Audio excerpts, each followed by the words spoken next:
بریم که با هم دیگه این کیک خیس شکلاتی خیلی خوشمزه و خوشبافت رو درست کنیم. برای درست کردن کیک شکلاتی ابتدا تخم مرغ رو توی یه ظرف میشکنیم. این نکته رو توی ذهنتون داشته باشید که اگر که یه قسمتی از پوست تخم مرغ داخل ظرف افتاد، بهترین ابزار برای درآوردنش خود پوست تخم مرغ، به این شکلی که توی تصویر دیدید. به همین روش اون قسمت‌های سفید رنگی از تخم مرغ که به زرد متصل شده رو هم میگیریم که کیکمون بوی زهر نده. وانیل و شکر دستور رو هم اضافه میکنیم و بعد ابتدا با دور کند همزن و بعد با دور تند اینقدر تخم مرغ و شکر و وانیل رو با هم دیگه میزنیم تا به یه حالت سفید رنگ و کشدار در بیاد. عین کار کاسه رو مرتب دورگیری میکنیم که کیکمون بوی زهر نده. این کار خیلی به گرفتن بوی زهر تخم مرغ کمک میکنه.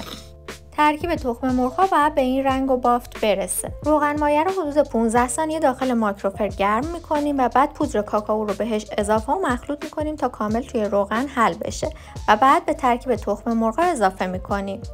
شیر رو هم اضافه می‌کنیم و بعد با لیسک آروم هم می‌زنیم تا کاملا یک دست بشه. به این مرحله که رسید نمک و بیکینگ پودر رو به آردمون اضافه می‌کنیم، مخلوط می‌کنیم و بعد 3 بار الک می‌کنیم. ترکیب مواد خشک رو طی 3 مرحله به مواد تخم مرغ اضافه میکنیم. ترکیب آرد رو خیلی خوب مخلوط میکنیم که یه قسمت‌های از آرد داخل موادمون نمونه، چون به همون شکل باقی میمونه و وسط کیکمون کاملا مشخصه. دقت کنید که حتما کامل مخلوط شده باشن. مواد کیک رو داخل قالب 22 سانت میریزیم. کف قالب کاغذ روغنی پهن کردیم و بعد قالب رو داخل فر از پیش گرم شده با دمای 175 درجه سانتیگراد قرار میدیم به مدت حدوداً 50 الی 55 دقیقه. تو این فاصله میریم سراغ درست کردن سس شکلاتیمون.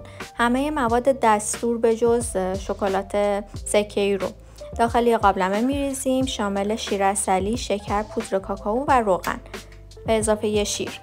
روی حرارت ملایم قرار میدیم، مدام هم میزنیم تا شکر و پودر کاکائو کامل حل بشه. تا داغه شکلات سکه‌ای رو بهش اضافه میکنیم، هم میزنیم تا کاملا آب بشه. کیکی که از فر در آوردیم و الان خنک شده رو از قالب جدا میکنیم، کاغذ روغنیشو جدا میکنیم و بعد به 8 برش تقسیم میکنیم. اگر که روی کیکی حالت گنبدی داشت صافش میکنیم.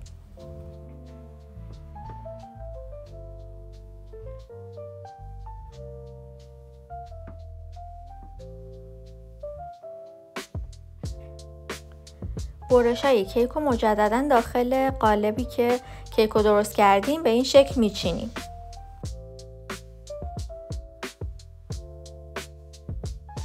روش رو با یه دونه سیخ چوبی یا چنگال به این شکلی سری سوراخ‌ها ایجاد می‌کنیم و بعد سس شکلاتی که گرمه رو داخل قالب می‌ریزیم. قالب رو به مدت 2 ساعت داخل یخچال قرار میدیم تا کیکمون کاملا خنک بشه. توی این فاصله میریم سراغ درست کردن گاناش. برای درست کردن گاناش خامه صبحانه رو داخل یه ظرف می‌ریزیم، روی بخار کتری قرار میدیم تا گرم بشه و آب بشه. کاملا خاممون باید یک دست بشه. بعد تا خاممون گرمه شکلات سکه‌ای رو بهش اضافه میکنیم، مخلوط میکنیم تا کاملا حل بشه و یک دست بشه. اگر دیدید که یه حالت دوندونی داشت با گوشت‌کوب برقی بزنید تا کاملا صاف و یک دست بشه. بعد نیم ساعت بذارید داخل یخچال تا استراحت کنه و بعدم با همزن بزنید تا فرم بگیره. باید به این شکل و بافت و رنگ برسه. بعدم به هر شکلی که دوست داشتید روی کیکتون پایپ کنید و دیزاینش کنید. چون که فصل توت فرنگی من از توت فرنگی برای تزیین کیکم استفاده کردم، شما میتونید از هر میوه دیگه یا حالا پودر کاکائو، پودر نسکافه، هر چیزی که دوست دارید استفاده کنید.